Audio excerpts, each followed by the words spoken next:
السلام علیکم دوستو، میرا نام ہے متین طارق اور آپ دیکھ رہے ہیں علم ٹی وی۔ ناظرین کرامی، ہماری یہ کائنات جس کی موجودہ عمر تقریباً 14 ارب سال ہو چکی ہے، اسے کیسے اور کیوں تخلیق کیا گیا تھا؟ یہ سوال ہمارے ذہنوں میں اکثر اٹھتا ہے، تو آج کی اس ویڈیو میں ہم یہی جاننے کی کوشش کریں گے۔ تو آئیے سٹارٹ کرتے ہیں۔ سائنس تو اسے ایک دھماکے کا نتیجہ قرار دیتی ہے جس کو ہم بگ بینگ کہتے ہیں۔ ہماری زمین بھی جس کی وجہ سے بنی ہے، تو یہ سارا نظریہ ہی بگ بینگ سے شروع ہوتا ہے۔ اس بڑے دھماکے کے بعد بہت چھوٹے چھوٹے ذرات تھے جن کو فوٹونز کہا جاتا ہے، اور جن کا ٹمپریچر بہت زیادہ تھا۔ وہ ایک دوسرے سے دور بھاگ رہے تھے۔ یہ ذرات ملے اور گلیکسیز وجود میں آئی، اور یہ آج بھی پھیل رہی ہے، جسے ہم ایکسپینڈنگ یونیورس کا نام دیتے ہیں۔ اس کی مثال ایسی ہے کہ اگر ہم ایک غبارے پر مختلف ڈاٹس لگائیں اور اس غبارے کو پھیلائیں تو غبارے کے پھیلنے کے ساتھ ساتھ وہ ڈاٹس بھی آپس میں پھیلیں گے۔ گلیکسیز کے وجود میں آنے کے بعد ایک ایسا وقت آیا کہ ذرات سے ستارے بنے، اور زمین بھی انہی میں سے تھی۔ یہ ایک آگ کا ستارہ تھا جو کہ آہستہ آہستہ ٹھنڈا ہوا اور سکڑا، اور سکڑنے کی وجہ سے اس میں اونچائیاں اور نچائیاں پیدا ہوئیں جنہیں ہم پہاڑ کہتے ہیں۔ اور اس کے بعد ان پہاڑوں سے مختلف بخارات نکلے جس سے زمین کا ایٹماسفیئر بنا، اور اس ایٹماسفیئر کے اندر مختلف گیسوں کے ریئیکشن سے پانی وجود میں آیا، اور ہزاروں سالوں تک یہ پانی بارش کی صورت میں برستا رہا، جس کی وجہ سے سمندر وجود میں آئے۔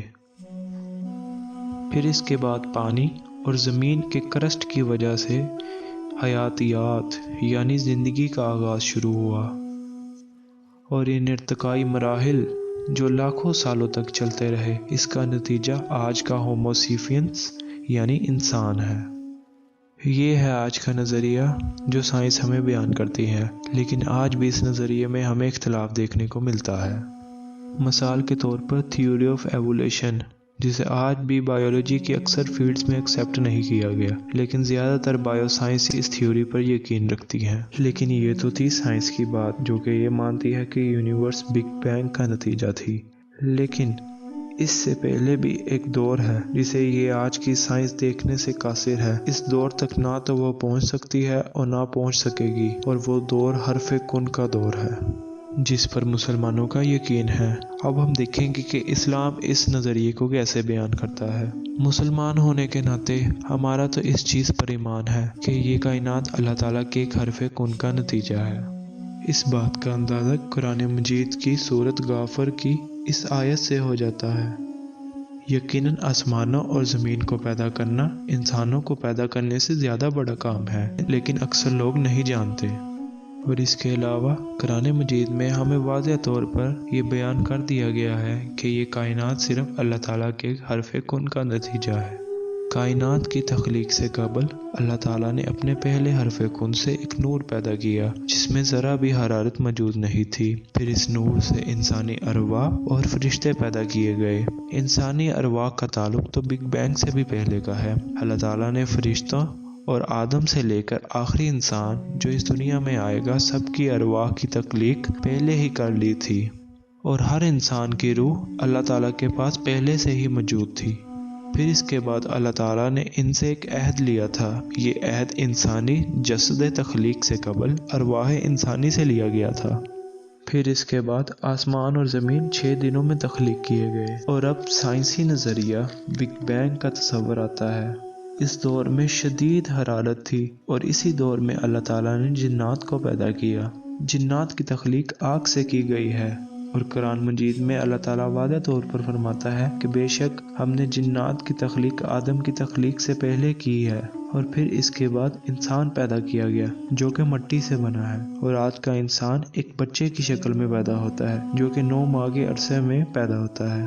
جب ماں کے پیٹ میں اس بچے کو 120 دن ہو جاتے ہیں تو اللہ تعالیٰ ایک فرشتے کو بھیجتا ہے، اور اس فرشتے کے ساتھ ایک روح کو بھی بھیجتا ہے جس کی تخلیق کائنات کے وجود سے قبل ہی کی جا چکی تھی، اور وہ روح ماں کے پیٹ میں موجود بچے میں پھونک دی جاتی ہے، اور پھر اس کے بعد انسان بنتا ہے اور وجود میں آتا ہے، اور پھر وہی انسان وقت کے ساتھ ساتھ پروان چڑھتا رہتا ہے اور اپنے مقرر کردہ وقت کے مطابق زندگی گزارتا ہے، اور جب اس کی زندگی کی مدت ختم ہو جاتی ہے تو اسے موت کا ذائقہ چکھنا پڑتا ہے۔